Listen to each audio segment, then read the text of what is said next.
Welcome to the Lipper Fund Awards in Switzerland, Detlef. We're delighted to have you here. You're the head of Lipper EMEA Research.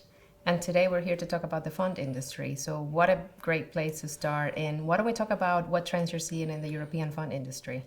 First of all, thank you for having me, Yudenia.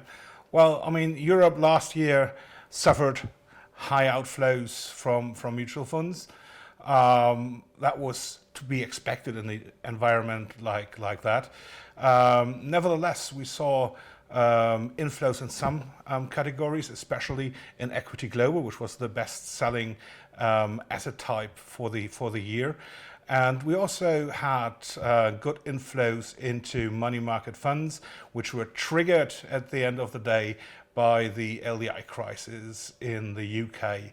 So we're expecting that if the market environment continues to be that shaky, that also the year 2023 will be a year with either slight inflows or even outflows again.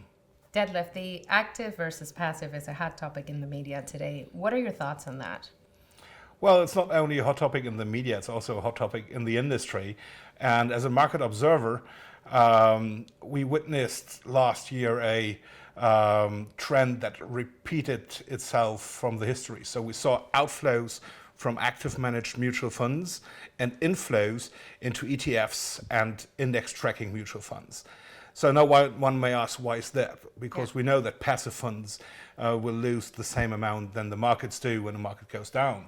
But actually, the ETF isn't a black box. So in a crisis, you as an investor want to know what you're owning in your portfolio. So if you buy a active managed mutual funds, you see the top 10 holdings, and that's it.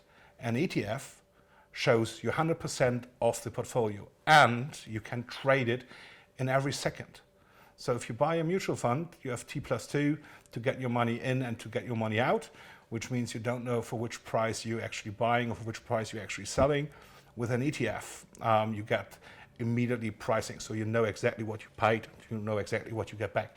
And these are two advantages which seems to be used from European investors in times of market crisis, as we saw inflows into ETFs in 2008, 2011, and also in 2018, where we saw outflows from active managed mutual funds.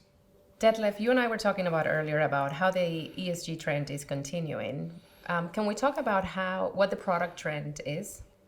Well, to talk about ESG products, we need to look back into 2022, because 2022 was the year of the great reshuffle. So at the beginning of the year, over the first half, we saw a lot of repurposing of funds, which were actually classified as Article 6, and then they moved up the ladder to Article 8 or even Article 9, because everyone expected a not so tight regulatory technical standards coming up. But when the regulatory technical standards were actually issued, I wanted to say the industry was shocked about how harsh and strong these standards were, and they started to reclassify their funds in masses, down from Article 9 to Article 6, Article 8 to Article 6. So that was a big trend over the course of the last year. And beside that, we also saw that the fund promoters in Europe launched a record number of new funds. So we had 694 net new funds in the European fund industry.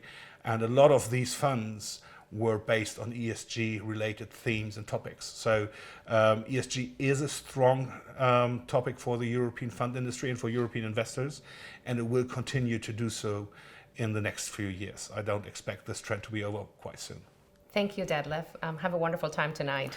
Thank you very much, Yudenia.